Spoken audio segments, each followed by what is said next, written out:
ನಮಸ್ಕಾರ ಸ್ನೇಹಿತರೆ. ಹಳದಿ ಬಣ್ಣದ ದೈತ್ಯ ಹೂವನ್ನು ನೋಡಿದಾಗ ಎಲ್ಲರಿಗೂ ಮೊದಲು ನೆನಪಾಗುವುದು ಸೂರ್ಯಕಾಂತಿ.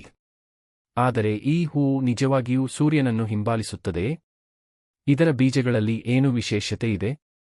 ಬನ್ನಿ ಈ ಅದ್ಭುತ ಹೂವಿನ ಬಗ್ಗೆ ಕೆಲವು ಕುತೂಹಲಕಾರಿ ಸಂಗತಿಗಳನ್ನು ತಿಳಿದುಕೊಳ್ಳೋಣ. ಸೂರ್ಯಕಾಂತಿಯ ಪರಿಚಯ. ಸೂರ್ಯಕಾಂತಿಯ ವೈಜ್ಞಾನಿಕ ಹೆಸರು ಹೆಲಿಯಾಂಥಸ್ ನರ್ಸ್.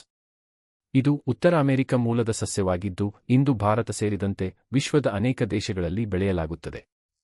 ಇದರ ಹೂವು 15 ರಿಂದ 30 ಸೆಂ.ಮೀ. ಅಥವಾ ಅದಕ್ಕಿಂತಲೂ ದೊಡ್ಡದಾಗಿರಬಹುದು. ಸೂರ್ಯನನ್ನು ಅನುಸರಿಸುವ ರಹಸ್ಯ.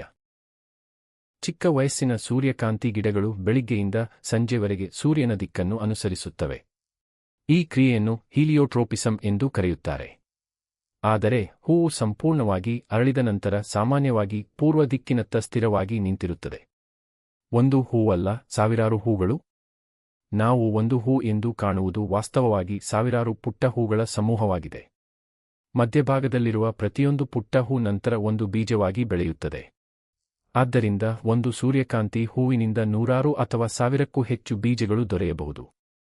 ಉಪಯೋಗಗಳು. ಸೂರ್ಯಕಾಂತಿ ಬೀಜಗಳಿಂದ ಆರೋಗ್ಯಕರ ಎಣ್ಣೆ ತಯಾರಿಸಲಾಗುತ್ತದೆ. ಈ ಬೀಜಗಳಲ್ಲಿ ವಿಟಮಿನ್, ಉತ್ತಮ ಕೊಬ್ಬಿನಾಂಶ, ಪ್ರೋಟೀನ್ ಮತ್ತು ಖನಿಜಗಳು ಸಮೃದ್ಧವಾಗಿವೆ. ಇವುಗಳನ್ನು ನೇರವಾಗಿ ತಿಂಡಿಯಾಗಿಯೂ ಬಳಸುತ್ತಾರೆ. ಜೊತೆಗೆ ಪಕ್ಷಿಗಳ ಆಹಾರವಾಗಿಯೂ ಬಹಳ ಜನಪ್ರಿಯವಾಗಿದೆ. ಆಸಕ್ತಿದಾಯಕ ಸಂಗತಿಗಳು. 2.250 ವಿಶ್ವದ ಅತ್ಯಂತ ಎತ್ತರದ ಸೂರ್ಯಕಾಂತಿ 9 ಮೀಟರ್ಗಿಂತಲೂ ಹೆಚ್ಚು ಬೆಳೆದ ದಾಖಲೆ ಇದೆ. ಸೂರ್ಯಕಾಂತಿ ಹೊಲಗಳು ಜೇನುನೊಣಗಳನ್ನು ಆಕರ್ಷಿಸುವುದರಿಂದ ಪರಾಗಸ್ಪರ್ಶಕ್ಕೆ ಸಹಾಯ ಮಾಡುತ್ತವೆ.